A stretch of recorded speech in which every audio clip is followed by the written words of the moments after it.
Shalom bien-aimés dans le Seigneur, vous êtes encore les bienvenus sur ces programmes. Que le Seigneur vous bénisse. Nous sommes bénis de vous présenter ce que le Seigneur a mis dans notre cœur. Tout au long de cette semaine, nous allons échanger sur un thème que nous avons intitulé « Qu'est-ce qui se passe lorsque la vie de prière s'éloigne dans la vie d'un chrétien ?» Qu'est-ce qui se passe lorsque la prière s'éloigne dans la vie d'un chrétien? Et c'est que nous allons échanger avec vous tout au long de cette semaine, si Dieu nous prête vie, bien sûr. Alors, déjà par définition, nous avions appris dès le bas âge, depuis les codimes, on nous a donné la définition de la prière.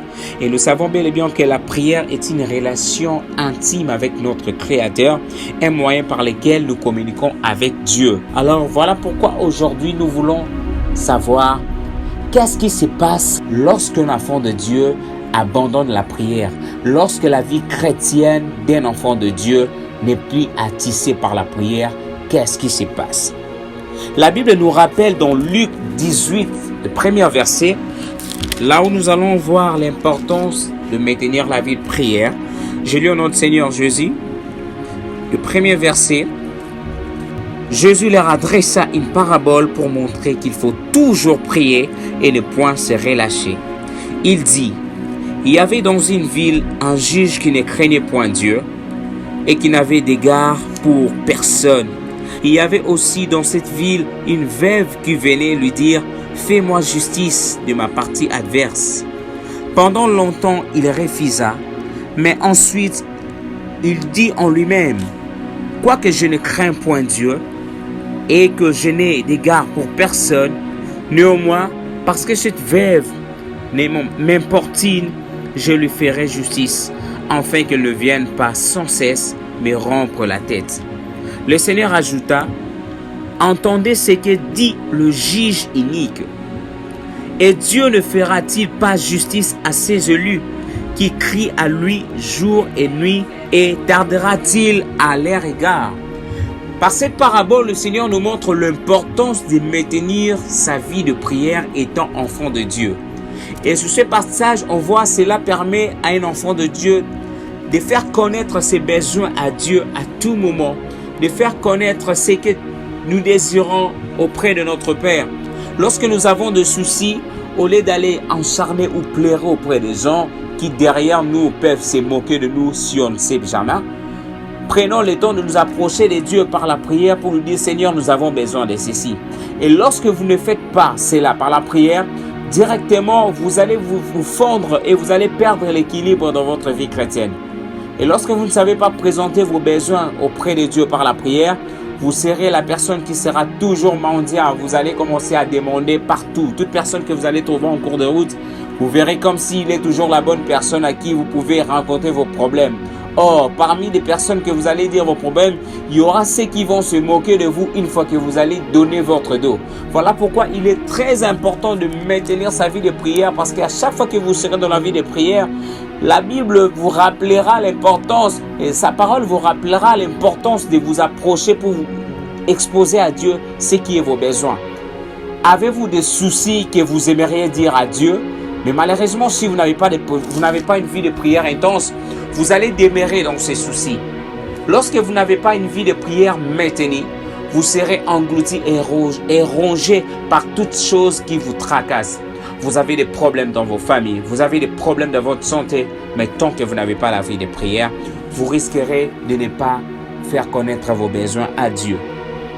Par cette parabole, nous voyons réellement, lorsque nous négligeons la vie de prière, nous risquons de nous éloigner de plus en plus de la présence de Dieu. Lorsque nous éloignons de la présence de Dieu, nous perdons tout.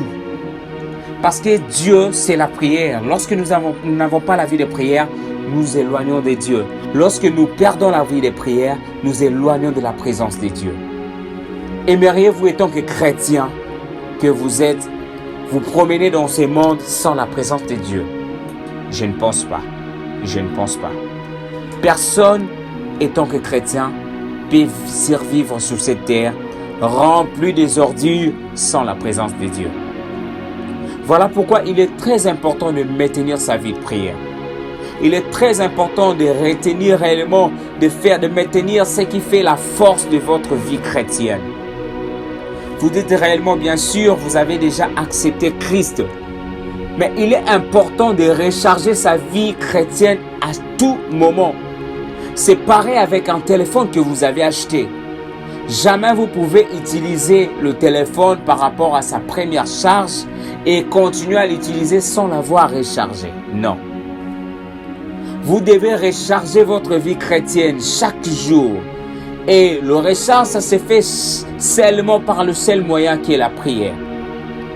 Vous avez eu tendance de voir à chaque moment que vous perdez votre vie de prière, il y a des problèmes qui prennent encore l'ampleur. Vous n'êtes jamais demandé pourquoi cela arrivé? Vous n'êtes jamais demandé pourquoi à chaque fois que je ne prie plus, ma santé commençait à perdre sa place. Je tombe souvent malade. Il y a des problèmes qui engloutissent ma famille. Je perds de promotion dans mon travail. Je n'ai plus la stabilité. C'est ce que je fais. C'est parce qu'en s'éloignant de la prière, vous éloignez carrément de Dieu. Voilà pourquoi, bien-aimés dans le Seigneur, il est très important, étant qu'enfants de Dieu, que nous puissions maintenir la vie de prière. Étant chrétien, lorsque nous lisons ces passages, nous devons prier sans cesse, c'est-à-dire tu te promènes en priant, en cours de route, on va nous trouver un peu bizarre, quoi. Non. En fait, ces passages viennent carrément nous dire que nous devons maintenir cette vie de prière en tout moment. Être dans la vie de prière, c'est à chaque instant. Vous sortez de chez vous pour le travail. Sachez bel et bien que tant que vous avez la vie de prière en vous, vous avez la présence de Dieu en vous. Partout où vous irez, le Seigneur sera là avec vous. Et là où vous allez mettre vos pattes, là où vous allez mettre vos histoires, que vous soyez un commerçant, que vous soyez un homme d'affaires, que vous soyez dans un bureau, je vous dis carrément, tant que vous avez la prière, le Seigneur marchera toujours avec vous. Le Seigneur ne vous abandonnera jamais. Lorsqu'il dit prier sans cesse, prenez le temps de prendre la possession divine et dire Seigneur, je fais ma route avec toi. Lorsque tu t'éloignes de Dieu, lorsque tu t'éloignes de la prière, lorsque tu t'éloignes de ce qui fait la force de ta vie chrétienne, tu t'exposes plutôt à tout danger. Vous avez entendu, il y a des gens qui ont déclaré disant que depuis qu'ils ont commencé leur marché, depuis qu'ils ont commencé leur situation, rien n'évolue. Bon, en fait, la question, ce n'est pas de savoir est-ce que ce qu'ils font, c'est bon comme marché ou c'est mauvais. Non. Le problème de savoir est-ce qu'ils maintiennent encore leur vie de prière comme auparavant. Il y a de ceux qui étaient encore à l'église, n'avaient pas encore de job, ils priaient sans cesse, demandaient à Dieu de lui confier un travail. Mais depuis que le Seigneur les a accordé la grâce de devenir aujourd'hui un PDG, directeur général ou obtenir un bon emploi, ils ont oublié ce qui était leur vie de prière. Voilà pourquoi il est très important pour nous, enfants de Dieu, de maintenir, de rester assis sur cette racine. Jamais, tant qu'enfant de Dieu, tu peux demeurer sans la vie de prière. Lorsque nous éloignons de Dieu, lorsque nous mettons la vie de prière de côté, notre relation avec Dieu s'affaiblit. Notre relation avec Dieu s'affaiblit lorsque nous mettons la vie de prière à côté. Voilà pourquoi, lorsque tu t'éloignes de la vie de prière, tu t'éloignes carrément de Dieu sans le savoir. Tu as tendance, quand tu dois dormir, même ta façon de dire merci à Dieu pour dormir, ça devient atroce. Tu te jettes au lit et puis tu dis Seigneur, merci pour la journée et tu fermes les yeux, c'est fini pour toi. Non, non, non. Pendant que tu as pris toute une journée auquel tu ne savais pas qu'est-ce que tu pouvais rencontrer pendant ta journée, tu arrives chez toi le soir, prends un bon moment de dire merci à Dieu pour cela. Pense bel et bien que si seulement si le Seigneur n'était pas avec toi, est-ce que tu pouvais encore arriver là? Mais nous avons tendance, lorsqu'il faut dire merci à Dieu pour tout ce qu'il a fait pour nous, nos prières diminuent d'un ton.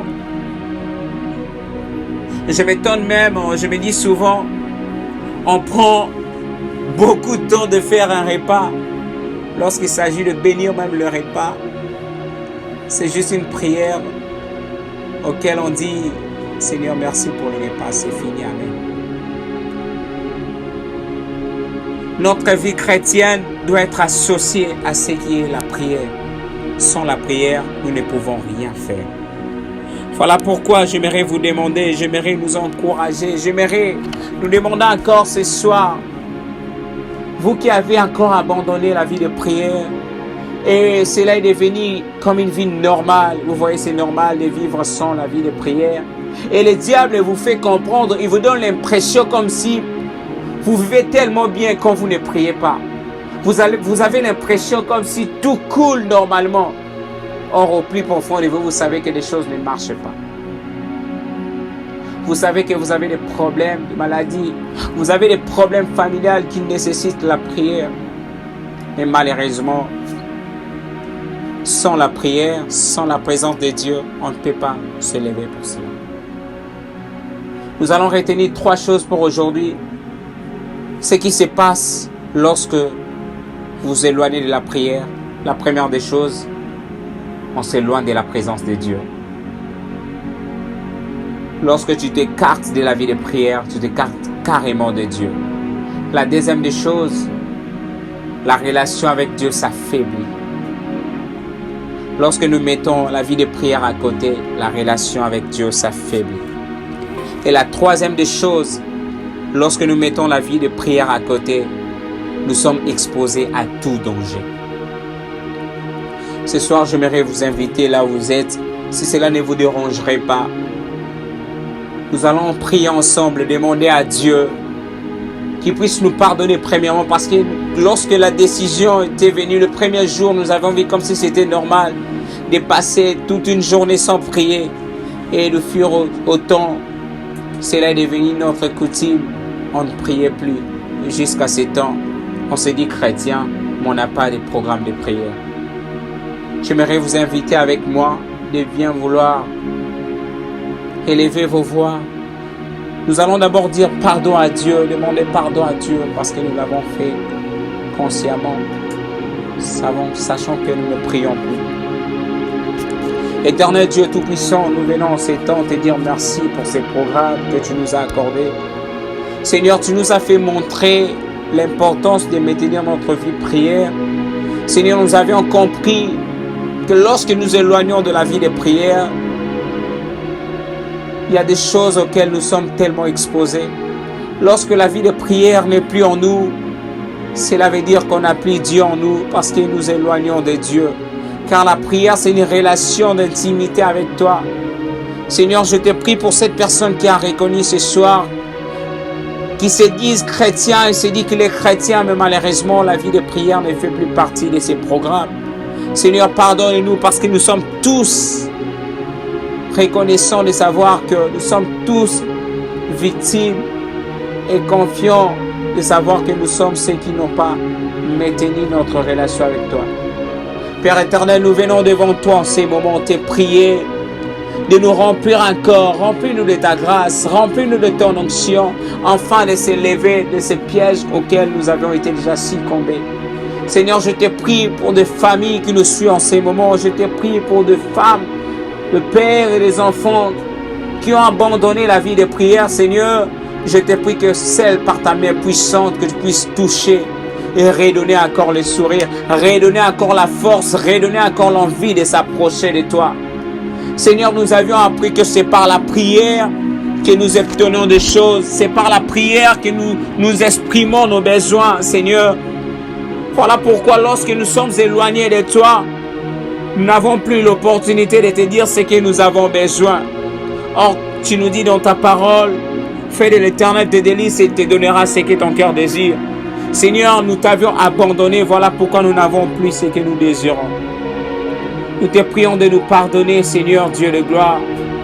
Pardonne-nous encore, nous voulons encore relever encore cette tendance, nous voulons encore sortir de ces trous, Seigneur. Nous voulons sortir de ces pièges et élimine encore nos cœurs, afin que cela ne puisse plus nous trouver. Et nous demandons que ta lumière soit en nous, Seigneur. Nous demandons que tu puisses remplir encore nos vies. Fais en sorte que la vie de prière devienne la nôtre, Seigneur, du jour au jour que nous marcherons, que la grâce de Dieu nous éclaire. Partout nous mettrons nos pieds, Seigneur, que nous puissions nous souvenir de là où tu nous as tirés.